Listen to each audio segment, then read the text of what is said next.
Welcome to the Mrs. R Relevant Daily Draft Podcast, brought to you by the Draft Professor. The Draft Professor is a group of podcasters bringing you daily draft podcasts and is home to the only dynamic mock draft simulator which allows fans to mock draft against other fans.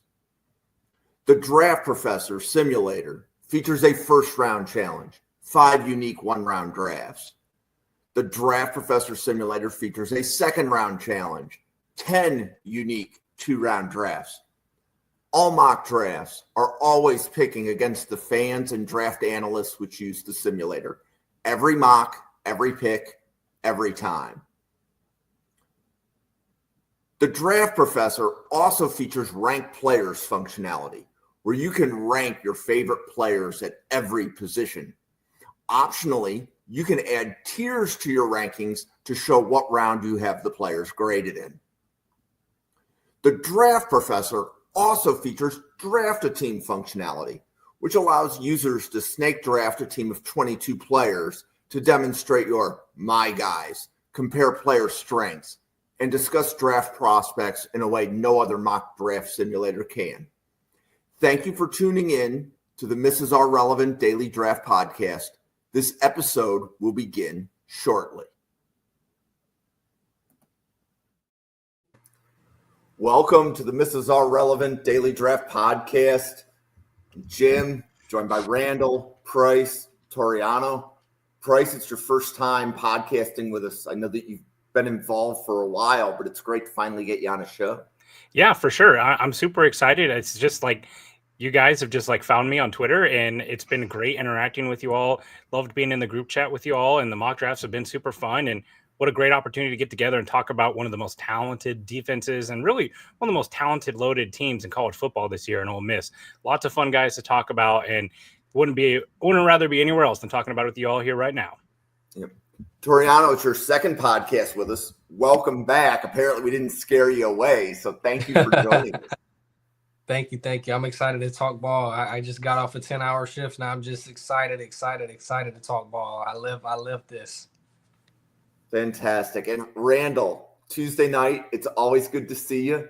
Good to see you as well. Not too bad. Just got done with soccer practice, ready to talk some football. Excited about all the 11 guys, which is insane. There's like a group of teams, Ohio State, South Carolina, Ole Miss, like LSU, like all these guys just have loads of rosters, and I'd love to talk about them. Yeah, so this is going to be an Ole Miss draft preview. And if you're wondering, why did we pick Ole Miss? Well, first of all, Paul, you come on the podcast, we are going to give all of your teammates a little bit of time, right? Yeah. So this is the Draft Professor saying thank you. Paul was on last week for an interview. If you haven't caught that podcast, go back and catch it. But we are going to dive right in to Ulysses Bentley. So, Randall, what do you want to tell everybody about Ulysses Bentley? All right, yeah, Ulysses Bentley IV. Combine numbers, he was sitting at just at 5'9.5", 200 pounds, 29-inch arms, 8.65-inch hands. His 40 was okay. He had a 4.6 240, a 1.61 10-yard split. He had a low vert. He had a low broad jump. With those verts and broad jump, you're looking for explosiveness, and the 40s were insane for the running backs this year because this running back class is so deep. We had like 9 or 10 people running the 4.3s, which is insane. So the combine wasn't great for him, but if you're looking at the tape, I think it's a little overtelling. I think he does have some explosion, especially if he hits a hole and he can take off. He does have breakaway speed in that department. He had 419 yards, 5 touchdowns, and 222 were yards after contact. So for being a 200, for being like a 200-pound guy, having over 50% yards after contact is pretty decent. But if he is trying to go on an inside run, he can get hit by a larger guy and kind of go right to the ground and lose those yards after contact. So in all, I like him as a style. His route running's decent. If he's a quick check down in the middle or a wheel route, he can get that done. But overall, I have a 7th round grade on him. I think he does sneak in. I do think a lot of teams draft 2 running backs this year with how deep it is. So I do think he gets drafted in the back of day 3. And I like his style, but he's got a lot of work down and he's limited with his size. Toriono, what did you see? I got the chance to see all these guys live when they came here for the Tax Slayer Bowl. I was actually surprised by how good Bentley was. He really showed out against Duke, but it could be that it was against that type of competition. But I think that Bentley showed out, definitely showed his physicality when he played in that game, especially going outside of the tackle. I think he played really well in that game. I think he had 100 yards in that game, if I'm not mistaken. So to me, he's a great outside the tackle option. In coming in, my draft grade for him is about the 6th to 7th round as well. So I have him going late day 3. I would project for him to be a running back 3 somewhere. And like you said, get drafted in the scenario where he's the second running back taken for a team looking to add to that room. Price, how about you? Yeah, for me, something that's going to be consistent for us that we come back to with these guys is going to be what that Ole Miss offense asks of their skill players and their quarterback, right? There's a lot of RPO in there. I thought Bentley looked the best when he was getting the ball on a draw and had a really nice clear path in front of him, which there was quite a bit of on the tape for the games that I had watched where he had a clear runway in front of him. Violent in and out of his cuts. Really love when he puts his foot in the ground and gets to shake a defender. He's one of those guys that when he's running, it just looks so fast, so explosive. Honestly, as a Chiefs fan, someone who covers the Chiefs, I see a little bit of Isaiah Pacheco in his game. Some of the strengths and the weaknesses, right? Like vision is okay. Sometimes lacking, but also that second level explosiveness, it really shows. Now, I think he's got a little bit more run speed than Pacheco does, where Pacheco, he's got that thing where it looks like he's trying on shoes for the first time like a toddler, and then the shoe store. He doesn't quite run as goofy as Pacheco does. But, if I remember right, looking back at when he was at South Carolina, I think there were some issues with injuries as well, too. And I think that might be part of the draft grade. It's just, I think he'd be best as a change of pace back at best. Probably that second or third back. And I didn't see anything from the pass protection to tell me that this is a guy that you're comfortable putting down on third downs as you're passing down back. In which case, if you're not a true 3-down back and you're not a passing down back, we're talking about a guy who's getting maybe 7 or 8 carries in a run-heavy offense and less than that in the NFL. Do I think he's got traits that could emerge to make him more of a 1B or a 1A? Probably not, but it's certainly possible. So for that, I probably a UDFA 7th round. Those are really pretty interchangeable at the NFL. It's really just kind of preference there. I think this is a classic guy who's going to be a victim of just such a talented running back class, where this guy could probably go much higher as early as last year, right? But because the class is so talented, this is a guy that's going to fall down the board, unfortunately. But love the explosiveness. And then Toriono, he had 70 rushing, 30 receiving, 2 touchdowns. So it was a good day for him on that Duke game. I was right on the number. He had about 100 total yards. So, he was all over the place in that Duke game. Yeah. So, Price, do you want to kick off Juice Wells? Yeah, Juice Wells, he's a guy that interests me. I think probably the first thing you want to look at with him is what he brings out of the slot. I think that's probably where he's best at. I thought that there's some really nice yak skills demonstrated by him. We know that they love that RPO game. So he's getting the ball quickly. He's got strong hands. They have to for that RPO game, especially over the middle of the field. I think he's got a really high motor for a guy who's smaller, right? I think I have a Senior Bowl measurement here, but 6 foot, 203 pounds, not undersized, but certainly not big. He's super competitive, never goes down on first contact. It feels like constantly playing through the end of the play. And I have liked some of the options that they do with him versatility wise. He lines up in the slot. He's in the backfield at time. He's on the perimeter. He offers a lot of flexibility, but I do think that he's best at the inside. This was a consistent theme with the Ole Miss wide receivers, the route running. They're just not asked to do a lot, right? Also, as far as straight line speed, right? This is a guy that's probably, I don't have his 40-yard dash in front of me, but I didn't see a blazing speed up there. And then drops have been something that have popped up a little bit. He's one of those guys too that he seems to make some contested catches, but then struggles with drops. And that's the thing that can really just drive you crazy. Because at some point it's well, can I trust you or can I not trust you? You come down the contested catches, but then you don't make the easy one. So ideally, I'm trying to think of, ideally I see him as a day 3 player, probably closer to that 6th or 7th round. Do I think that he could have a role in an offense? Possibly. I think, special teams is going to be the first place that he's going to make a contribution and then hope for maybe something in the offense as well. But I would say probably a 6 or a 7 for him. Cool. And Toriono, what do you have on Juice Wells?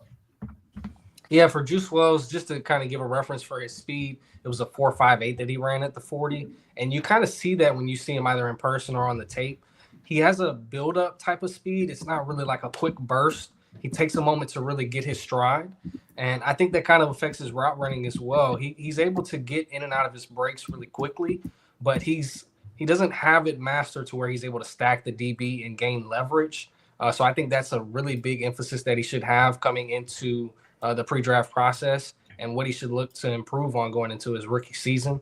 I expect for him to be in that 6, maybe a 5th round selection if you have a designated role for him, like Price said.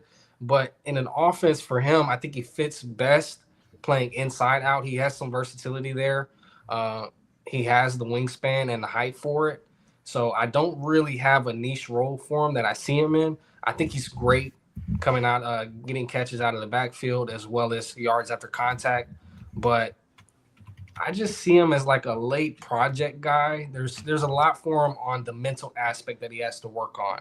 He has the physicality, he has the physicals to do the job, but on the mental side, I think he still has some lapses.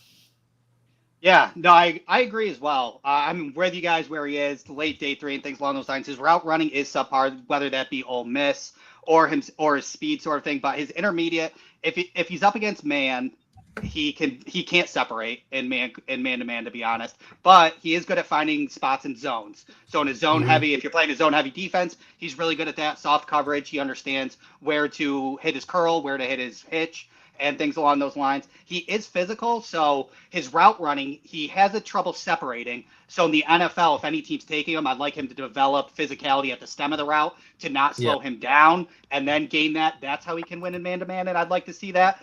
So you guys are right. I mean, the one thing that I did enjoy seeing is that he played for 5 years. In the 4 years that he played full, he had a 60-yard touchdown in those 4 years. So he can break off a touchdown. So that's intriguing.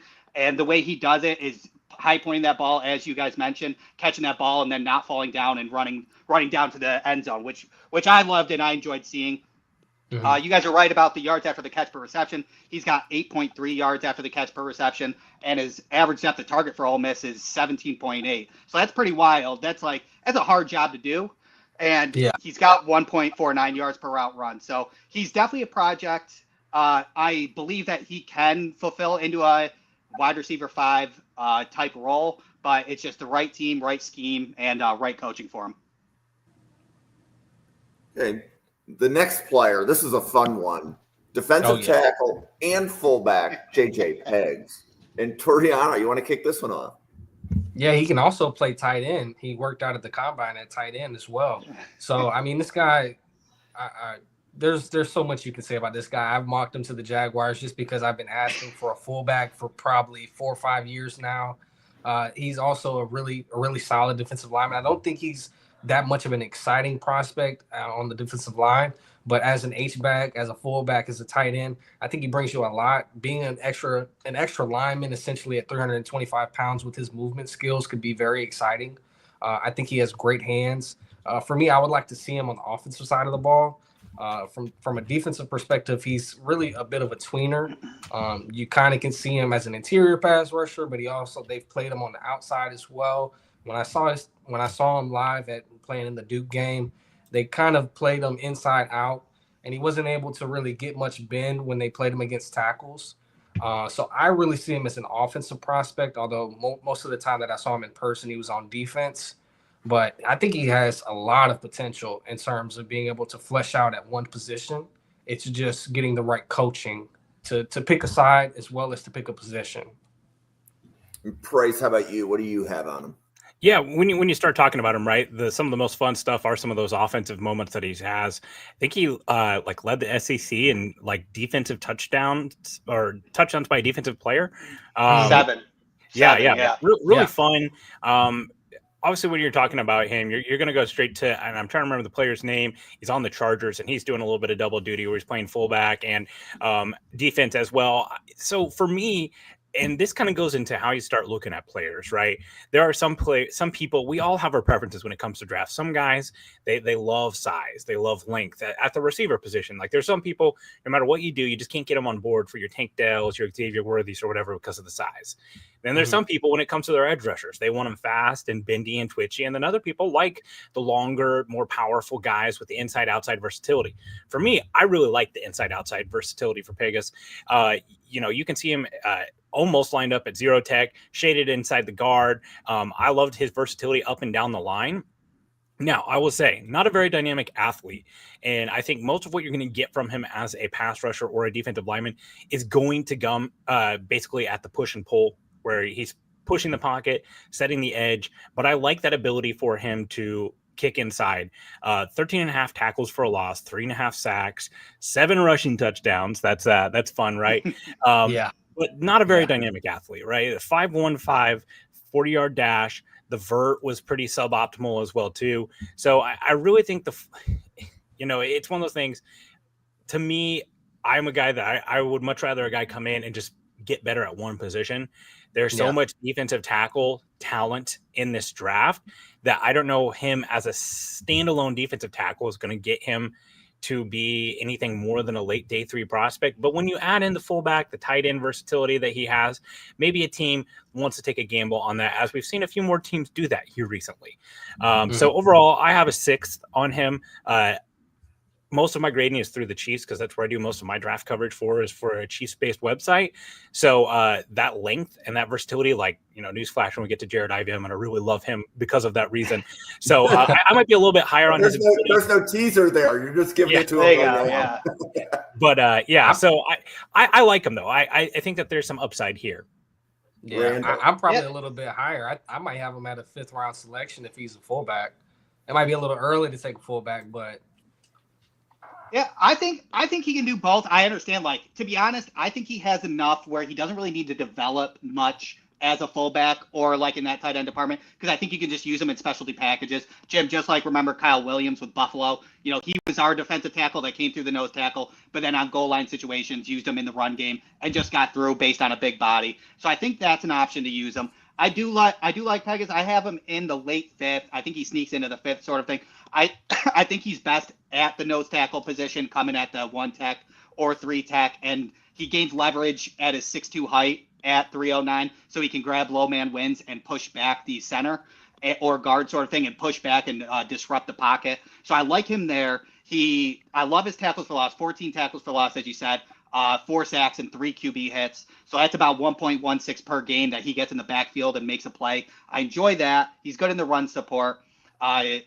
Coming on that edge, you're right. He's best at that if he can bend around or just kind of come on speed on that edge. He's got a 10.5% pass rush win rate in 2022 and 2024. So I think he's got tools. You're right. He may be limited as an athlete unless you kind of revamp his whole entire style. But I think he can be situational and maybe just make dynamic plays at his time, but he might be limited. Yeah. Yeah, and I think you guys have hit the two-way thing in the head. And what's important for somebody drafted in rounds 5 through 7 is that they have a path to the 53. The fact that he can take up 2 roster spots is a significant bonus relative to a significant number of the players that are going to be drafted in the same range. Yeah. So has anybody done a tush push with a 310-pound man? Not 300. So. That Mark Andrews probably comes close, right? Probably the closest, right? Okay. So Caden Prieskorn. So Randall, you want to take this one? Sure. Yeah. Let me get my notes for him real quick. All right, Caden Prieskorn. What I do like about it, 6'5", 255. He's got 33-inch arms, so good arm length. He's got big hands, over 10-inch hands. Ran a 4.7 40, not too bad. He was a 0-star prospect from Memphis that turned into a 4-star transfer. So I love that about him. So he worked hard to get into Ole Miss from Memphis. His blocking is okay. He needs to work on his blocking, but he's got great hands. He's got a decent route running ability, and he kind of looks elusive for his size at 255. He had 27 receptions for 400 yards that he did in 2 years, 15 yards per reception. Average at the target was over 10 yards, which is good. He goes in the slot more than he does, probably due to his blocking, but he's got the size and he's got the hands, heavy hands to be able to do it. Pass blocking, 26 snaps for 4 pressures. He had a bad block against Furman that I was watching that ended up in an interception, stuff like that he could work on. But if you take away the blocking, he's got great hands. He's got good route running. He is 25 years old, so that might play a factor into where he gets drafted. But I think he could also sneak into the 5th round, see if you can get 2 contracts out of him on a later contract. But I do like him. He gives me Quentin Morris vibes. We just lost Quentin Morris. I wouldn't mind him as a day 3 pick. I think he's got good upside, and he has a lot more to mold into as a tight end. Price, how about you? Yeah, well, when you watch him, I think the best place that he has as a pass catcher come as mostly wide open as you can be. Sure. He finds a lot of open space in that offense, and he is wide open. And when he has the ball, he is stumbling, bumbling, rumbling down the field. Battleship level agility when we're turning, right? Yeah. That's my comp, is a battleship with a lot of planes on it as far as making turns. However, all that being said, this is not a guy that you're bringing in to be an Isaiah Likely, to be a Dalton Kincaid, to be a Travis Kelce. His path to the field is going to come as a blocker, which I thought was adequate. I definitely think that there could be some improvement in that area, particularly with, like, I think this guy would work really well in like a Shanahan style scheme where he's like your 3rd or 4th tight end who's coming in. I wonder about his ability to do reach blocks on outside zone and that type of stuff because of the limited mobility. However, when he's going downfield, I liked some of what I saw. So I like the hands. Obviously, you like the frame. The frame's nice and big. To me, this is just going to come down to, do teams think that he can be a day 1 blocker at the NFL level? Because if so, his path to making the roster, like, there's lots of tight end 3s, tight end 4s who just, they get their 100 yards per season on those just like, oh, by the way, plays where they're the forgotten man, and their main role is blocking. And again, special teams will come into this as well. But I noticed there was some injury history with him. He had a couple of injury-shortened seasons as well. So I'm interested to see, like, maybe some of those injuries limited him. Maybe he wasn't playing healthy. To me, the medicals will be a part of this, right? I think he's a 5th or 6th pick likely. And again, it's just going to come down to what team sees him as how do teams see him as a blocker?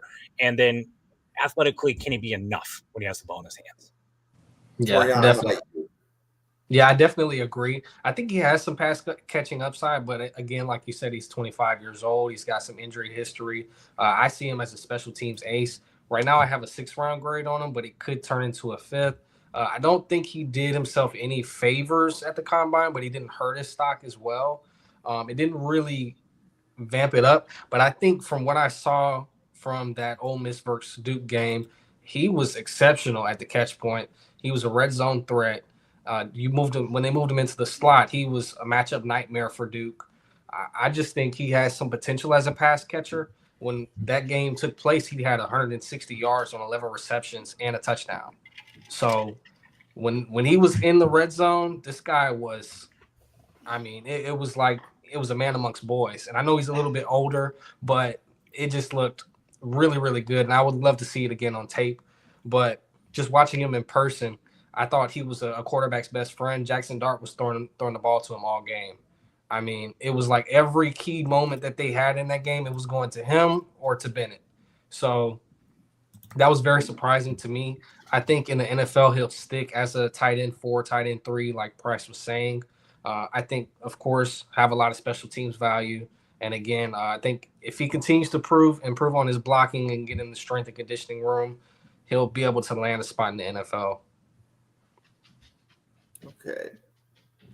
Our next player, Chris Paul. So, Price, you want to kick this one off? Yeah, I really liked what I saw from Paul here, particularly with, I think that he's asked to read and do a little bit more at the linebacker level than a lot of college linebackers are asked to do. I think he made some decent plays on the ball. One concern I had with him was his ability to stack and shed defenders. It kind of felt like if someone got their hands on him at the second level, he was along for the ride, particularly if it's a fullback or a tight end or a lineman. His ability to stack and shed was, I thought, average. I thought he was a pretty fluid mover in space, though, which I think is important, especially at this level. As for his fit, I'm not sure. I could see him coming in. I like guys, especially it's pretty hard to find a day one starting linebacker at the NFL level that you can stick a green dot on and lead a defense. So I think he has the movement skills and the ability to start at weak side and then maybe transition to a more Mike heavy role where that green dot. I liked him moving in space, which I cannot say for many linebackers in this class. I thought some of his better moments came when he was actually moving away from the ball rather than moving towards the ball. And that's why I think that weak side backer would probably be the best place for him. I didn't see a ton of just like dynamic run fits from him. And part of that is just like what we're going to talk about coming up, where the defensive line was just wrecking things. Like there's so much talent on the defensive line that's your best friend if you're a linebacker, right? Guys who can just eat up double teams and muddy those gaps. So he really wasn't asked to do a whole lot in that area. And I thought he played really well. One of my favorite plays from him, I think it was in the Oklahoma game, tip pass by Umanmielen, I believe is how you say it, the edge rusher, Princely. And then he tips the ball up in the air, bounces it to another guy, and they catch it. So it's like a double tip pass that then bounces into a defensive tackle's hand. He gets the interception. Just great concentration, great focus, great teammate. Love to see it. He's a guy that I think could be a high culture fit. Yeah. What grade do you have on him? Oh, I would be okay with him as early as round 3 or 4. Again, these linebackers, I really think it's a nature versus nurture type of argument, right? What is the environment you're bringing them into? How are they going to do? So if you're sticking them in a scheme day one and asking them to be a starter, some of those defenses that are a little bit more deprived of talent, I'd worry about them. But if you bring him along slowly in special teams, start getting him more snaps as the season run on, I could see him being a NFL starting linebacker weak side. So a 3 or 4 for sure. I think the only thing that's holding me back from that is just the ability to fit and read the run would probably, be the other thing that I would say might hold me back from being a full day 2 grade. Hey, and one more question, Price. So did the Chiefs re-sign Bolton? Is linebacker still a need?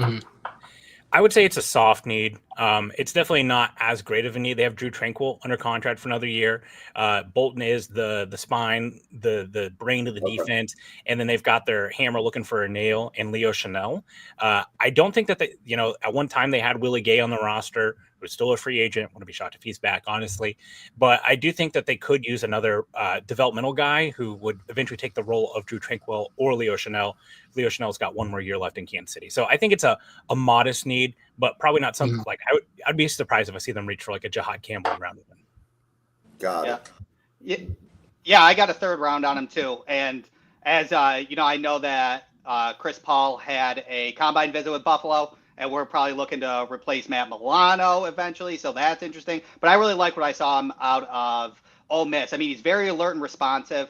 His coverage skills are there. His closing speed is really good. If he has to play zone and he's following a shallow crosser and he's got a yard on him, he can impressively close on that to take away the yak. Really love that. And what Price was talking about, with shedding and things like that, I do agree. At the combine, it came in at just under 30-inch arms. So that's an issue. But during his interview, he was asked that question. He said he's been dealing with short arms his whole entire life, so he's kind of figured it out, sort of thing. So he can work on it and stuff like that. He answered it very well, and I love the answer from him. But when it comes with under 30-inch arms, he's got a great tackling technique when it comes down to it. He had a missed tackle rate of 4.5% this year. He had 88 tackles, 50 solo, 11 tackles for loss. That was impressive to see. I think he's got good coverage skills. I think my only small issue that Price already alluded to was the diagnosing the run, and especially with dual threat quarterbacks when it comes to RPOs. Sometimes he reads it a little bit wrong, with the Florida against Lagway and South Carolina against Sellers. He had some issues trying to diagnose who was going to take that ball. And that's just kind of watching tape and understanding tendencies. So I don't think that's a major issue. He can learn that in the NFL. So I liked everything about him. He's got a great motor, got a great attitude. I have him as a 3rd as well. Toriono. I'll be brief about Chris Paul. I'm very, very impressed with him. I have a 3rd round grade on him. I think he has some juice as a blitzer. He had 11 QB pressures this past season. I think, like you guys said, he struggles with the run a little more so, especially against RPOs. But I think he's an excellent pass defender, especially in zone coverage. He's able to read the wide receivers' route packages. He's also a special teams demon. This guy has 300 career snaps in the 3rd phase. So, I mean, he's able to mix it up in coverage units. I think immediately, like Price said, if you have a development plan for him to get him on the special teams and then continue to develop him, getting immediate snaps as a sub-package linebacker, you'll be able to have a potential starter for the long term, whether it's, the next 3-4 years or the next 10. I think this guy could have a really long career in the NFL, whether it be on special teams or as a long-term starter. So he has some elite traits. You have, again, the coverage reading ability. And I think he's a great elite processor. So seeing that from the linebacker position is obviously going to be a big get. So if you have a linebacker in your room that can really groom him, I think you have a potential long-term starter here. Okay. And then Toriono, you want to kick off Jaxson Dart? Yeah, I got a couple stats that I want to bring up as well for him. Looking at PFF, he was the second overall grade on PFF at 92.5. This is a big-time thrower, a big-time throw percentage. He was second at 7.1%. He was also kind of mid-tier with the turnover-worthy plays at 2.2%, which is 16th overall. My issue with him is his pressure-to-sack rate. He was 34th at 19.2%. He doesn't really deal with pressure well. If you have a clean pocket for him, he's going to get the ball off with velocity, but he doesn't have an elite arm. I think he has a great arm. Doesn't have an elite arm. He has good touch on the ball. He kind of understands, watching him live, he understands when to lob it, when to put some more touch on it, especially in the intermediate and short game. But I think he's a baller. And he's 21 years old. He's on the younger end for the quarterbacks in this class. You have some guys that are in here that are 22, 23, 24. So him being 21 years old, you got a chance to get some extra developmental years like we've seen with a guy like Trevor Lawrence, who's kind of had some leeway with being a younger guy in his class. So I think if you draft Jaxson Dart, I'm not mad at it late first. I think he's a second-round talent, but I'm not mad at it late first. I think 3 overall, which people have been talking about, is a little bit of a reach. But if you have a true development plan and they have a guy, if they sign a quarterback here and they kind of give him a year, I think if you're putting a lot of pressure on him, especially with that as bad of an O-line that they have, I don't think he's ready. But if you have kind of the supplemental piece in place, I think he could be a franchise quarterback. Yeah, I think sometimes, like, one of his flaws is kind of jumping the gun out of a clean pocket and just running, but that does come with a bad offensive line, right? Sort of thing. So that's here nor there. He can be coached out of a lot of stuff. He's definitely a ball clay as you're taking. So that second round is where I would take him. The turnover worthy play is only 2.2%. His timing on the short and intermediate is really good. He's got a quick release, so he can get the ball out quick. RPOs look good and things along those lines. He does need to kind of learn a little bit how to slide. He will take that big shot, and NFL's going to hit him hard. And then he just has to rein in the deep ball. I don't think he's not insanely inaccurate on the deep ball, but I think he makes poor decisions on those deep balls. He had 6 interceptions this year. 4 of them came from balls thrown 20 plus or more. So, like, for instance, the LSU interception, that was triple covered in the end zone. That was an unnecessary throw, especially with Zy Alexander. Zy Alexander ran like a 4.63, and he held on to him. The wide receiver didn't have any separation on that. He shouldn't have thrown that ball, sort of thing. Got to process some blitzes and stunts. If some stunts come up on the front 4, he doesn't read that as well, and that's where he takes the sacks. He definitely has to control the sacks. Like, 6 sacks games are inexcusable in the NFL and things along those lines. So clean those up. And, just get him on a good quarterback coach off season, work with him with like Jordan Palmer, and just get to work in the NFL and see what you can do with that. Right. Yeah, for me, I'll be a little bit rougher because I just didn't love what I saw as far as like what are the traits that are going to carry him in the NFL. I thought the arm talent was average. I thought the deep ball accuracy and the deep ball velocity was somewhat average. I know that he gets some credit for his movement skills. Again, I thought most of those were okay. I don't think this is a guy that you're building your offense around as far as a mobile quarterback. The eyes are the thing to me with him. Constantly dropping when pressure's there. To me, he is one thing. He is either a passer or a runner. He is never both, which matters when you break the pocket, right? So his ability to create off script, I think it's very limited because of that arm talent, because of where the eyes go. Is he looking downfield to make plays out of structure? Not very often. To me, like what I see, the upside of why people are talking about him as a first round, some of the upside and some of the things that people saw in a guy like J.J. McCarthy. However, JJ McCarthy has a little bit more jewelry on his fingers than Jaxson Dart did. And he also ran an NFL-style offense and had a really high pedigree coming from IMG Academy. Jaxson Dart's not quite that level of guy. And I don't want to be super hard on him. I did think that there were some nice things that he did, but this offense always had easy answers for him. He is a one-read thrower predominantly. He's looking across the middle of the field. Boom, there's my check down. I'm looking at the vertical X running the post, and then on the backside, there's a hook.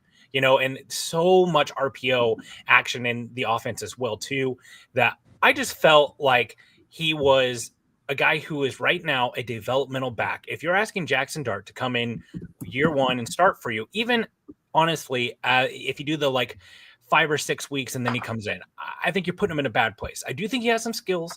I do think that people are going to like the frame. They're going to like some of the pedigree with him. But overall, I think that this is a guy who is a better project quarterback than he is a guy that you're going to bring in as a developmental starter. As a Chiefs fan, I would love for a team to take him in the first round, particularly at 31. We'll take your picks and we'll trade down. Thank you very much. Price thinking the same thing. Yeah. But, I don't see a high level NFL starter here without some development. Is it possible? Yes, I do like some of the movement skills. I do think that he is mobile. I don't think he's a running quarterback per se. But overall for him, I've got a 3 on him. Newsflash, I've got one quarterback, first round grade on a quarterback. We probably know who that is. So I'm not super high on the quarterback class as a whole. Price. Okay. So my question for that real quick, I apologize. Is Cam Ward your only quarterback that you think should start year one? Yeah, I think so. And, I think we're in a real interesting place with quarterbacks, too, where some of these guys, we're so used to draft prospects, we're like, oh, he's 25, dead to me, basically. Right? But the quarterbacks with the NIL and stuff, go get your money, develop, get some more reps. I'm okay with it at the quarterback level. We're seeing a new wave of college player come out where these guys are coming out and they're millionaires before they ever take a snap of NFL football. Right. So, Cam Ward's my only one right now. Same. Agreed. So, Price, you want to kick off Jared Ivey? Oh, well, if you make me.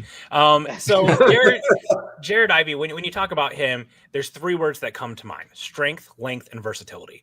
And those are his best attributes. If you're looking for a guy who can win in less than 3 seconds, bend around a high-level tackle, and get to the quarterback virtually untouched, Jared Ivey is not for you. However, if you're looking for a guy who has length, power, and can line up all across your formation and really kind of be a joker on your offensive line, he is your type of guy. One thing that I loved about Jared Ivey too, he was a classic shark in the water. He started smelling blood and it only got better, right? There were some times that I watched him and he seemed, I don't want to say disinterested, because I did think that there was some nice hustle plays. But for the most part, it's okay, here we go. Another snap. Okay, it didn't really impact that play. And then he gets one play where he impacts it. And then it's just oh my God, he just he's like Mario when he gets the little star. He just starts going in full speed. One of my favorite plays, I believe it was him against Oklahoma. So it's a pin and pull. The guard's coming to block him on a pull. He beats the guard to the spot, meets the quarterback at the handoff, fumbles, gets the scoop, and recovers it, all in one. And it was just such a dynamic play. And then his play after that was just crazy. So this is a guy that I'm really high on. He's a high level fit for some of these defenses that their longer, more powerful rushers. Reminds me a lot of Charles Omenihu, a guy who's with the Chiefs. Again, this guy who's really dynamic from the inside. I love some of his rip moves that he has. He's a nightmare for a guard, right?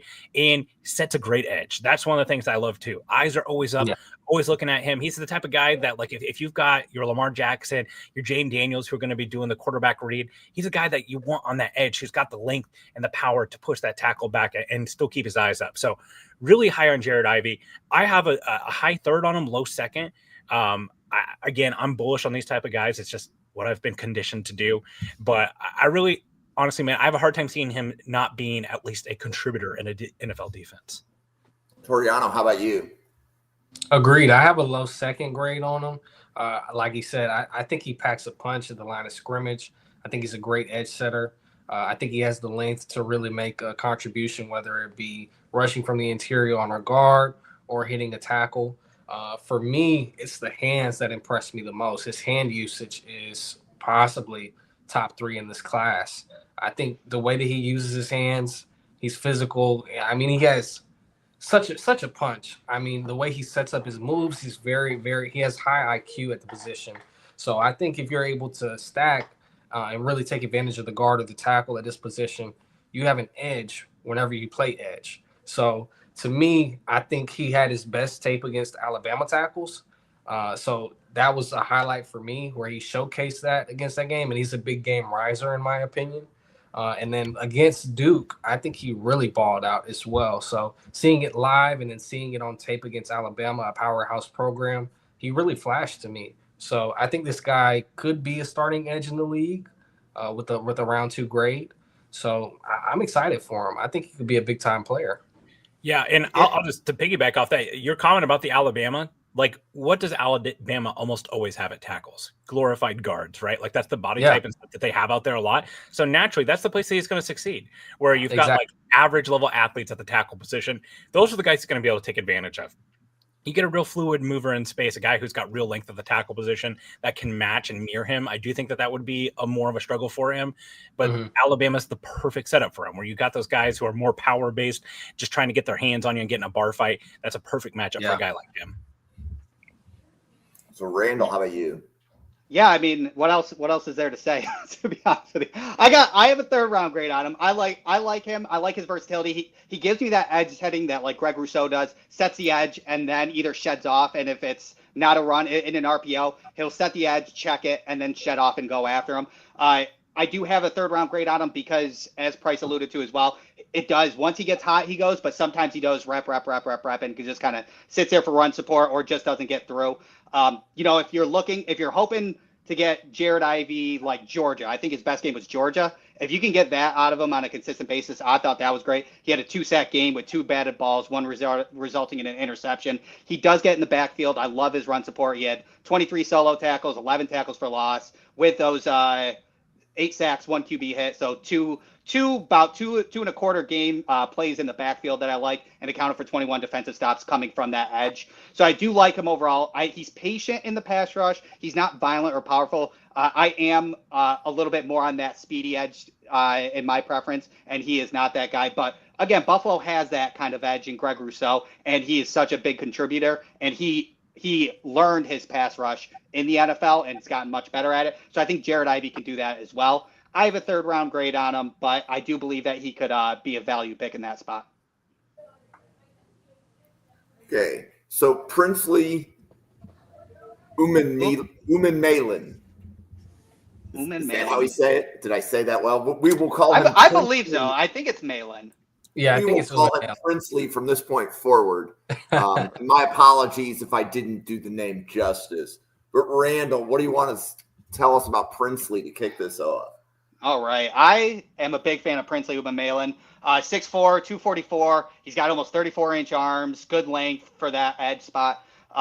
Almost 10-inch hands. He ran a 4.76 40, 38-inch vert, 10-foot broad. It was very impressive. For the year, he had 55 pressures, got 11 sacks, and 16 QB hits. Explosive and powerful off that edge. I love. Brings his power to his move. He has a pass rush repertoire, and he kind of rotates in. He can become a little bit predictable in rotating his pass rush moves, but he does have a repertoire that he can kind of work on, and he has a lot of it.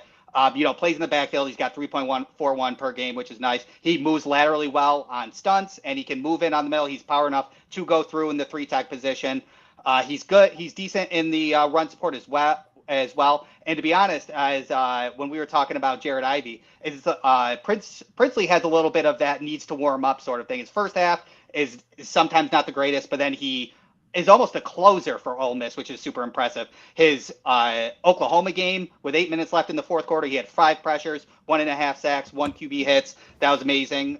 Against, I believe it was LSU, he pretty much just closed out that whole entire game. He had 2 sacks, 1 forced fumble, 1 QB hit in a drive and a half that kept it in a 12-point lead. So he was pretty much a closer on that. I really like his game. 2024, he had a 19% pass rush win rate. I love that, and had the same in 2023. So he's got 2 good years of pass rush, got a good bend.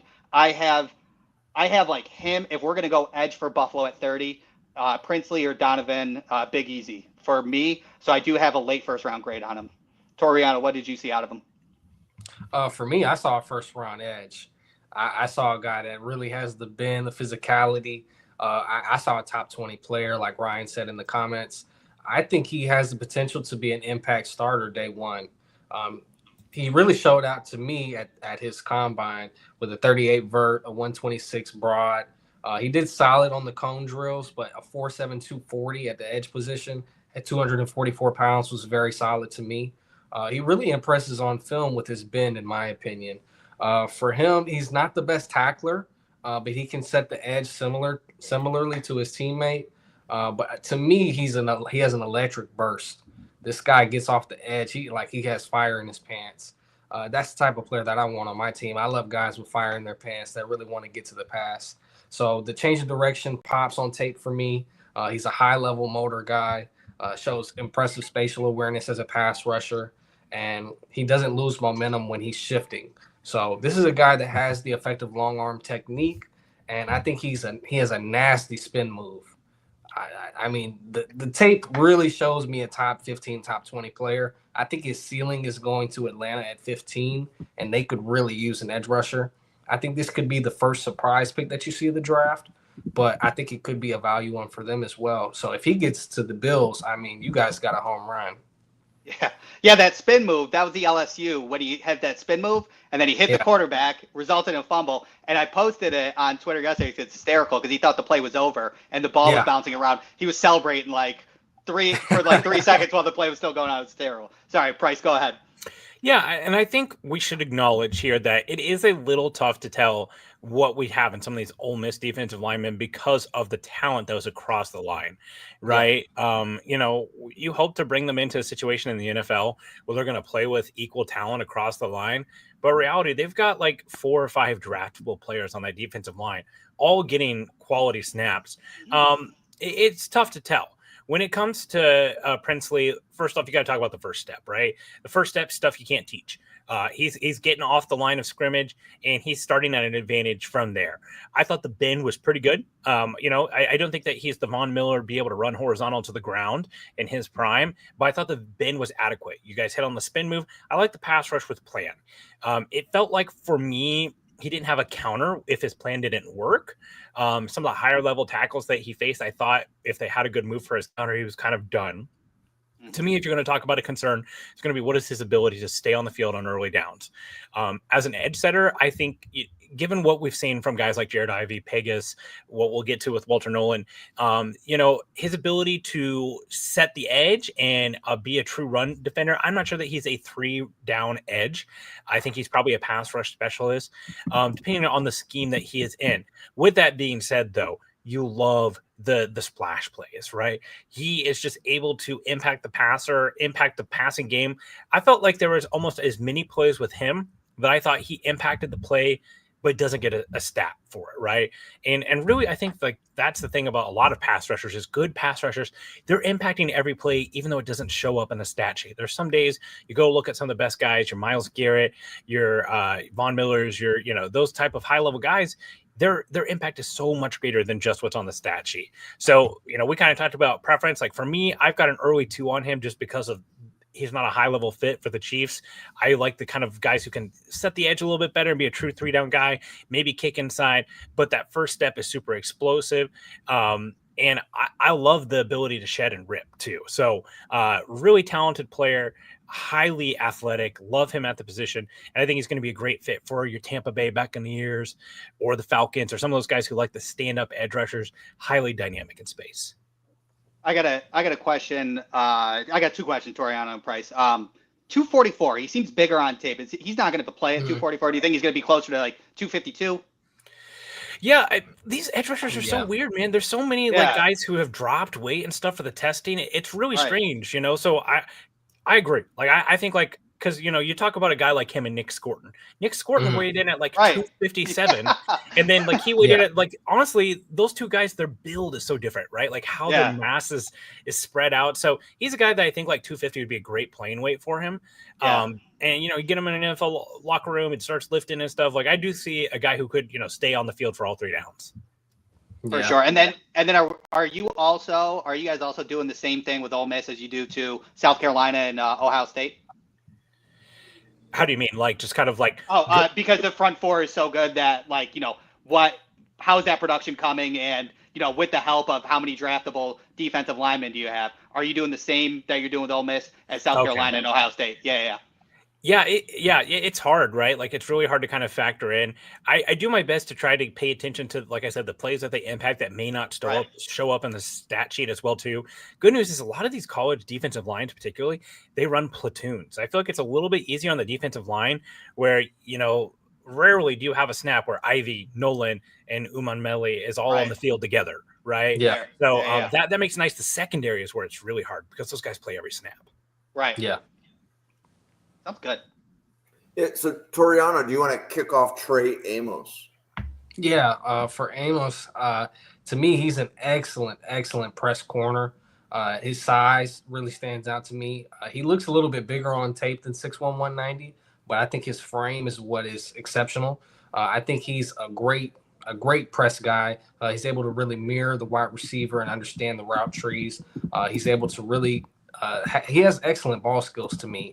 He didn't really get a ton of takeaways, but the pass deflections that he was able to rack up was very surprising. When I watched him in the Duke game, that side of the field was on lockdown. I mean, they completely shut out that side of the field.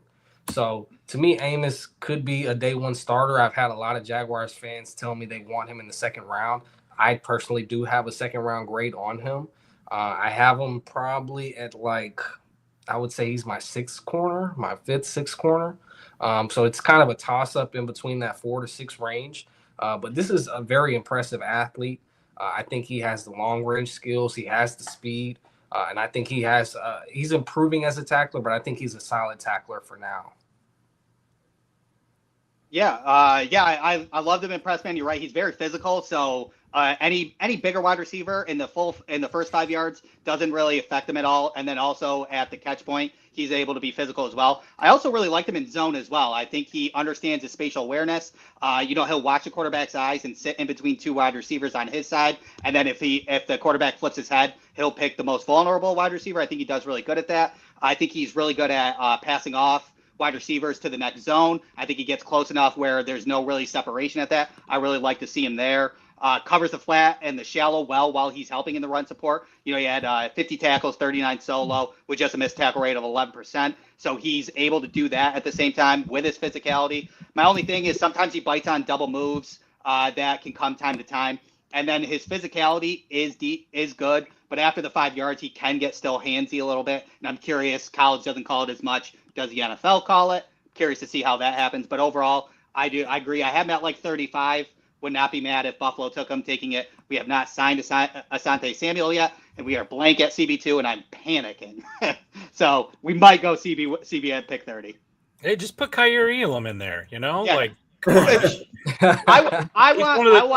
I want him to go to a new team that fits his style better to give him another shot at the NFL, because Buffalo did him dirty.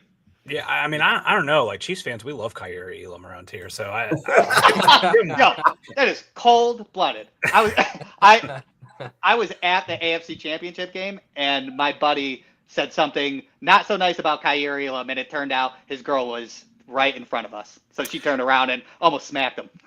Well, that's a little bit more fight than he showed against Juju Smith-Schuster in that game. So credit to her. Touche. So Trey Amos, I think the first thing you got to talk about is like the size, the press coverage, right? You guys did a great job of hitting that on. I thought that like what he brought as a run defender was refreshing for this corner class. There's not a lot of guys who are willing to get in there and get their nose dirty. Now, I will say as a tackler, he's more of an arm tackler than he is a body tackler. There are very few reps where I felt like, okay, he's making he's laying the wood here. He's more of getting in the way, getting at the knees, those type of things. One of my favorite 2-step progression, it's on my timeline. You can check it out. He is on the boundary, makes a nice break up on the Z receiver, gets his hand in there and breaks the pass against Kyron Lacey. And then the next snap, he has a great run fit, comes around on an outside zone and pulls the runner down from behind. Great progression right there. Yes, Jim. No, I was waving goodbye to Toriono. Oh, I'm sorry. he has a birthday party going on right next to him. So he worked a 10-hour shift, did the podcast, and he has a friend's birthday today. So Toriono, thank you. Thank you guys good for hanging having with me. you, man. Yep. I appreciate you guys. Yeah, but I think if we're talking about weaknesses, right, 1 year as a starter predominantly, so there's a little bit of unknown there, and then long speed, recovery speed, right? I think the length is nice. There were some examples there of speed that was straightaway speed that he had a hard time recovering and getting to the slot receivers, especially, right? If there's a guy running out of the slot and he's running across the field, he's going to have a hard time recovering from that. So long speed is average, I would say. That's a little bit challenging for being able to recover, but overall, really nice prospect. Love the length, love the ability in press coverage, nice tackler, love the ball skills. This is a guy that I have a late first on, early two, 31. Chiefs. I would not rule it out. The move today. I was literally reviewing Trey Amos's film as they signed Christian Fulton, and to me that pretty much, like, that's their outside guy. Trent McDuffie's going back in the slot. My dreams of Jahdae Barron and Trent McDuffie being demons in the secondary together is over. That's my comp for Jahdae Barron anyway. So, but yeah. I love Trey Amos, and to me his ability to tackle is one of the things that really stands out. Agreed. Hey, Bill, real quick while we go to the next player, Bill's just signed Joey Bosa, 1 year, $12.6 million. He's the one that's injured a lot, right? Yeah, it'll be a great 5 games. Yeah, 12.6. Yep. All right. Anyways. Okay. Yeah, so next guy. We've done Trey Amos. I think we've got 1 or 2 guys. We have 2 guys left. So why don't we pause for a quick commercial? So Toriono, like we said, had a birthday party. So we knew that he was not going to be able to do a full 1-hour podcast. But you can find him at Toriono Knows Ball on X. Price, you want to take a minute to introduce yourself and tell everybody about all of your great Chiefs content? Yeah, so I write basically exclusively about the draft for Arrowhead Addict, is a website associated with Fansided. The Arrowhead had a YouTube channel. It's got 55,000 subscribers, over 100,000 audio listeners. We're covering the Chiefs year round over there. We do 4 podcasts a week, post halftime and pregame as well for in season. And I'm a early draft guy, so I have a big board that's tailored towards the Chiefs coverage. I'm constantly analyzing, breaking down. I host our draft show called The Intangibles. We cover the draft year around as well too. You can follow me on Twitter at Price A. Carter and Arrowhead Addict, where my written work can be found, including our big board. Cool. And I also just want to give a shout out. I appreciate your engagement with the group chat of the draft professors. So like you said, you had only done 32 GM mocks.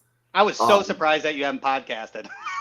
Yeah. Well, let's be clear. This spot here, it's got lots of time, lots of hours, like in the car, or, like a lawnmower that's got like hours on it, right? Like there's a lot of hours in this spot here. So not a rookie here for sure, but it is great to be like with fellow addicts, right? Like, I get some eye rolls in the chat, like shut up and talk Chiefs whenever I'm talking. Like on Monday, we had planned on doing a mock draft with a guy from the Draft Network, and the Chiefs are signing players left and right. And I was like, just please stick with us. Okay. Like this is for me, not for you. But it's a lot of fun. So I love being amongst fellow addicts. It's great fun. And like, hey, it's great to just like get people's perspective about things in the teams, right? Like you see guys put a first round mock on the draft, and it's like, yeah, this team would never do this, right? And nobody knows them better than us, the people who eat, breathe, and sleep it, for sure. And I like your comment about perspective, because to me, everything about the draft is perspective. We've had 3 people giving their perspective on different Ole Miss players. The interesting thing was, I think everybody saw every single prospect the same way. I think the last 2, that might not be true, but that's not normal. So for the audience that's here, and I like Ryan Sparks, you've been on our podcast before. Thank you. Drew's coming on. Drew's podcast begins in 30 minutes. And then Durst is here. He's podcasted with us before. So there's a lot of podcasters, a lot of perspectives. So let's hear how you can learn about Randall's perspective. Oh, yeah. At Randall Slifer, Blue Sky, and Twitter. We almost had a Blue Sky thing with Twitter going down in free agency. But you can find me both at Randall Slifer. I do all my, not all my podcasting anymore, but I do podcasting with draft professors, and I do some writing for Team MBS Media, and going to do some podcasts with them as well. Cool. And my name's Jim. You can follow the channel at NFL Draft Fanatic. No I in Fanatic. It is the same on YouTube as it is on Twitter. And subscribing to the YouTube station is the best way you can say thank you. So we pump out daily draft content. We have 2 podcasts every day. Drew and Parker are coming on at 10, and we're going to talk about how do you build a position room. So it's not just about we have to go draft a starter at wide receiver, but how do you build a wide receiver room, or how do you build an offensive line room? Those types of topics. So we'll hit that one at 10. But daily draft content, 32 GM mock every Friday. And we are about to debut a new mock draft format on Sunday. And that's actually going to be Randall and Greg. And we're going to be doing a war room format for rounds 3 and 4. It was something we discovered on accident last night when we podcasted a 3-round mock. And it's so good. I'm like, okay, we got to do this again. So if you didn't catch last night's podcast, watch Randall and Greg on Sunday night. That should be a treat. But let's get back to Ole Miss. We have 2 players to talk about. These also might be the 2 most controversial. Price, do you want to do Trey or Walter first? We can do Walter. We'll do Walter here first since he's on the slide. I think the 32 mock draft that I was in that had Bill Carroll on it, I thought he did a really nice job of kind of highlighting some of the concerns that we've heard about Walter Nolen. This is a character concerns that can look a lot of different ways, right? They can manifest themselves in ways like Kyron Lacey, or they can manifest themselves in ways like Walter Nolen, where Walter Nolen, it's more of like, how much does this guy love football? How good of a teammate is this guy? Is he playing through every snap? All those type of things. Those are similar things that we heard about guys like Jordan Davis, Jalen Carter, some of these really highly talented, highly productive players. I think sometimes they struggle to stay motivated. A little bit kind of like that gifted kid in class whose grades are struggling, but it's because he's not challenged enough, right? But Walter Nolen, man, so dynamic. I felt like we were talking about how impactful players are that don't show up in the stat sheet. I always felt like Walter Nolen was always making a play on the ball. He was always impacting a play, even if he wasn't registering it, constantly eating up double teams. Great spin or a great rip, right? Like the amount of times that he's winning in the first half a second against a guard or against the center. This is a guy you got to have 4 hands on, and the talent is through the roof. He, to me, looks like some of the high-level interior defensive line players that we see. To me, I see a little bit of like a Jarrell Casey in his game, a guy who, like, the run defense, I think, is going to be satisfactory enough. The pass rush upside is super enticing. I love what I see from him, the strength, the versatility. This is a guy like, you look at a Jalen Carter, you look at a Chris Jones and that type of thing, and that is the upside here.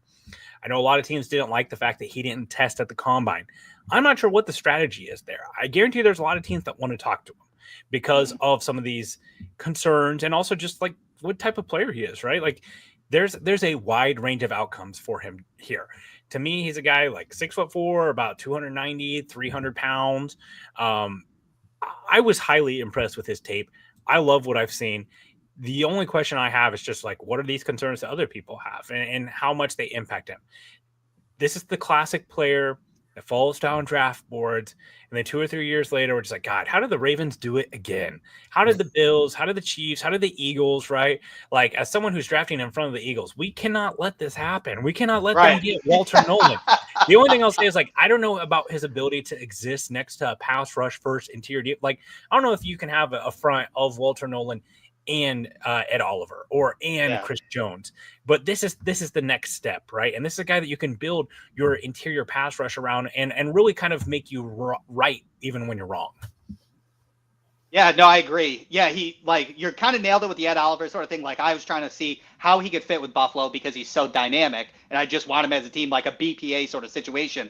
But you could kind of figure it out if you were to draft him because he is. And what's exciting about him, I believe, is I don't think he's a completely finished product. I think he has a lot more that he can learn. He can get stronger with a strength and conditioning for the NFL and become even a bigger piece for the NFL sort of thing. His interior pass rush is very impressive, I think. He's got a good interior spin move to get past. He moves laterally really well on stunts and comes around the edge, so he has that lateral movement for a bigger guy at 305 that I love. He can come on the 5-eye. He has a 10% pass rush win rate. He has good tackling technique as well. He only has a 4% missed tackle rate. He didn't miss a single tackle in 2023. My favorite game out of him was the South Carolina game. He has good reactionary on that fumble that came in. He got that, had 6 pressures, 4 defensive stops, and he was plugging up that middle. I do believe that most of his run support is kind of just crashing in gaps to let the outside edge just kind of take over. And I'm okay with that sort of thing. I don't think he's a great he's not a bad shedder, but he's not shed solo tackle sort of style. He'll plug up a hole, let the rest of the team kind of come in. So I enjoy that out of him. Yeah, you're right. I mean, he shouldn't get out of the first. I think he's got great upside. When it comes to the character concerns, I believe Bill Carroll said, and another source that talked about Walter Nolen is everybody asked him, do you love football? And that's the question. You answer it. They said his yes answer was good and viable, and that kind of took that character to concerns off boards. So I'm really not concerned about it. I think he might be, saving his body for the NFL sometimes, taking off plays. I don't find it too much of a concern. Get into an NFL room with people that have to feed families, and then he'll kind of get back in place and become a great NFL player. I think if we're talking about a path for him being a top 20 pick in this draft, I think it's just that there's not a lot of players who bring the same profile that he does to this. Like we've got we talk often about how deep this first round and the whole draft is in interior defensive line talent. Well, Mason Graham's kind of a unique body style, right? And I think, a lot of people still have him as their first interior defensive lineman. You got Kenneth Grant, who's much more of that kind of like Mozzie Smith, dancing bear. You're betting on the run defense and the upside. There's not a lot of guys who have Walter Nolen's skill set. He's much closer to that Byron Murphy from last year from Texas. So, like, I could see a team taking a chance on him, and no matter what the questions are, because of the skill set, there's just not a lot of guys that are similar to him. As far as the skill set goes, the depth in this class, and the reason why we talk about this interior defensive line depth is really more of a day 2, day 3 thing. I set the over under on 3 or 4 interior defensive linemen drafted in the first round. I might still take the under if it's 4. Right. Yeah. Yep. So how high do you guys have Nolen? I have him as a top 20 player.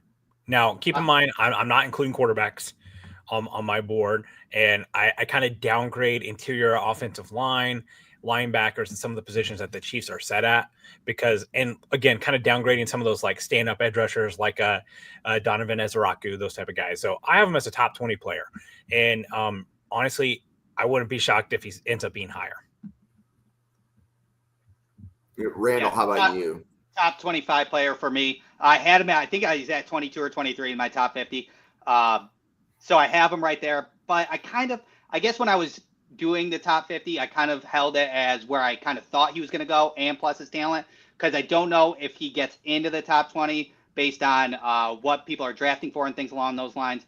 But I do think he's a top 20 talent for sure. So here's one of the interesting things I think about Nolen. Like if you look at the draft order, San Francisco needs interior defensive line, and they are picking at 11th. Right. So there's like the number of times I've seen Walter Nolen mocked to the 49ers is that's almost like Joe Alt to the Titans last year. Right. Yeah. Okay. But if he doesn't go at 11 to San Francisco, the next team I think that needs interior would either be like Dallas or Arizona. Right. But I don't know that the need for Dallas is that high. I don't know. Wasn't Cincinnati wasn't Cincinnati kind of sniffing around Byron Murphy? Like that would make some sense, right? Right, but Cincinnati's after them in the order, aren't they? Yeah, I was just thinking about like guys like what is his floor basically?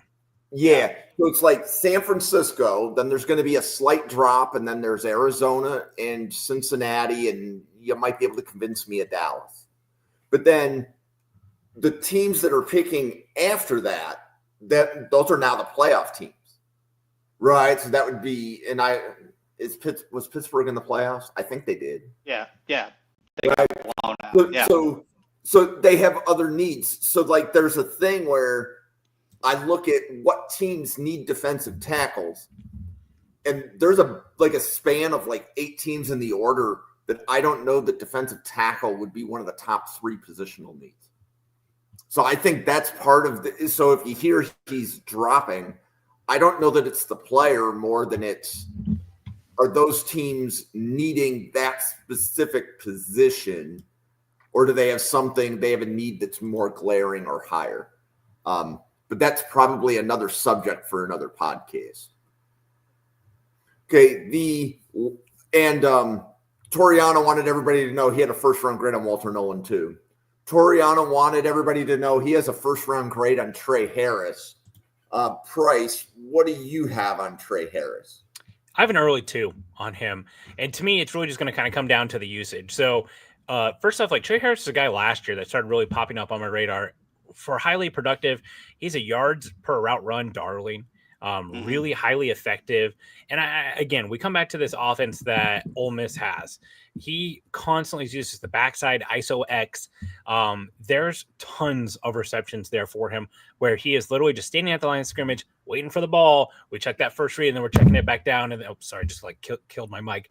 But and then he's getting like 6 or 7 yards. The yak ability, I would say it's average. Yeah. What excites me him is a power slot. Like that's what I would love to see him as. Because I love the movement in space. I do think he has pretty good yak skills. I love the hands. I think if he was actually allowed to run real routes, I think that there is something there. Him getting in and out of his breaks is pretty clean. I like the way that he tracks the ball. To me, it's just like, what are we getting from this offense, right? It's so limiting at what he's able to do. I would like to see him play over the middle of the field more. That's a spot that, like, again, he was predominantly as an X receiver. I didn't see a ton of him like winning at the catch point down the field, right? Like, what does this guy look like as a red zone weapon?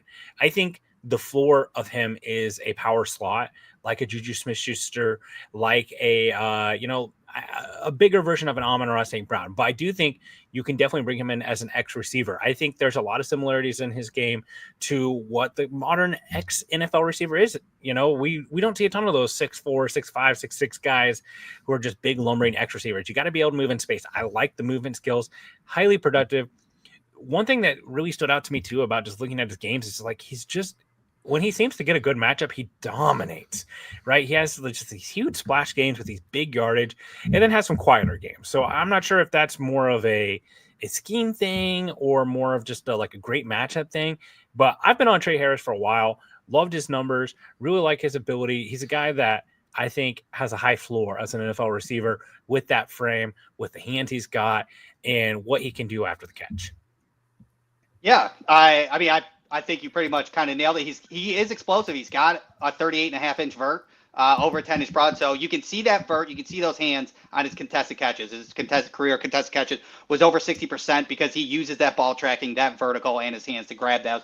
But I do agree. I mean, Ole Miss didn't use him in the way he should. I agree that he should be a power spot, especially because he's a bigger guy and he's actually a pretty good blocker as well. He can block bigger guys and those wide receivers. So he's good on that in the blocking ability. But when it came down to it, it's go balls, it's a couple of comebacks and stuff like that. And with his 2023 numbers and all his production numbers, a lot of it was a lot of soft coverage. So the yards after the catch were cornerbacks playing 10 yards out, him running a 5-yard comeback, catching it and running sort of thing. He had a lot of space in those soft coverages that kind of inflated his production in my eyes, inflated his yards per route run, inflated his yak per reception. I think power slot is exactly where he needs to be, and I think he has the capability of running good routes. Ole Miss just didn't use it. He used them in a specific way, and that's what it was. On the outside, contested catches, curls when it's soft coverage, and things along those lines.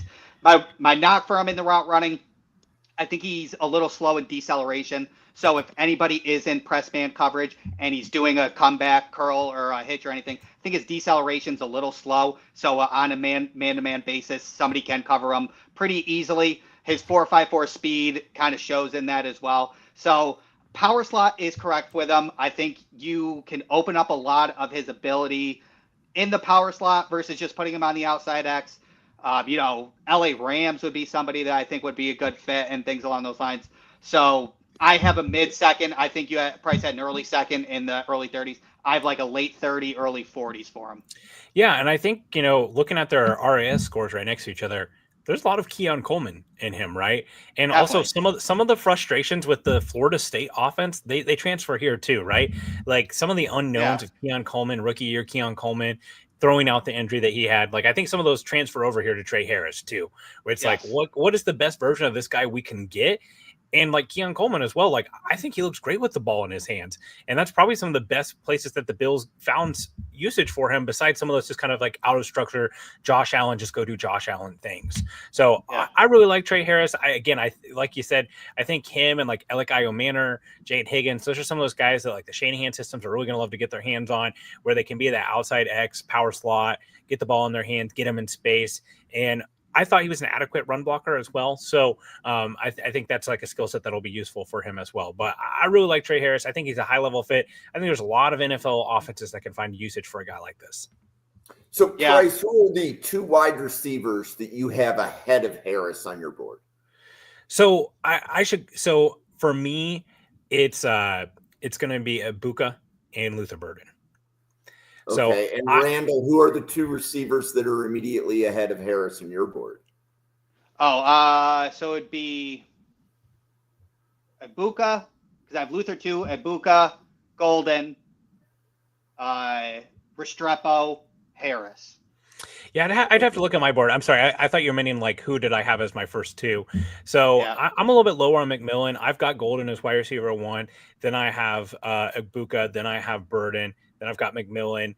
And then I think I have Noel next. And then Harris is probably right there with Higgins and Harris right in that area. Then we start getting into some of the guys like Restrepo, Besh, some of those other guys. So right in that area. But I mean, really, to me, like, day 2 is really what you're talking about with him. Wouldn't be surprised to see him go on round 2 at all early. Yeah, there'll be a wide receiver run in round 2 again, just like last year, right? Yeah, there seems to always be. Yeah. Yeah, for sure. Yep. Okay. Well, I believe this was the last player. I will just verify that. Yeah, that's the last player. We don't want to do a tight end big board. That's a different podcast for a different day. So we've been going for 75 minutes. This is to Ole Miss, to Pooh Paul for the interview last week. This podcast was a thank you to everybody at Ole Miss that made last week's interview with Pooh Paul happen. That would include Pooh Paul, his father, his agent, and Ole Miss fans have been very helpful to our page. So to any Ole Miss fans that were just catching this podcast and you're like, we have no idea who the draft professor is, thank you. We have podcasts on the draft every day. The scouting reports, we haven't done a scouting report podcast in almost 2 months. It's crazy to think that. But the scouting reports, this format of the podcast, this is our bread and butter from October through December.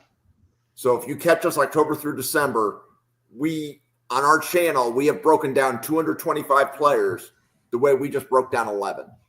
So if you want to see it, just go to the YouTube. All those podcasts are there. And you'll see like Randall doing a lot of wide receivers and a lot of corners. This was not the first time Randall did Amos. This is not the first time Randall did Wells or the first time that Randall did Harris. So, because he had those position groups from October to December. So for the 47 podcasters at the Draft Professor, for Price making an outstanding debut in the Draft Professors, for Randall, who brings it every Tuesday night. Thank you very much, everybody. We'll see you on a podcast again in about 10 minutes. Thanks. Thank you.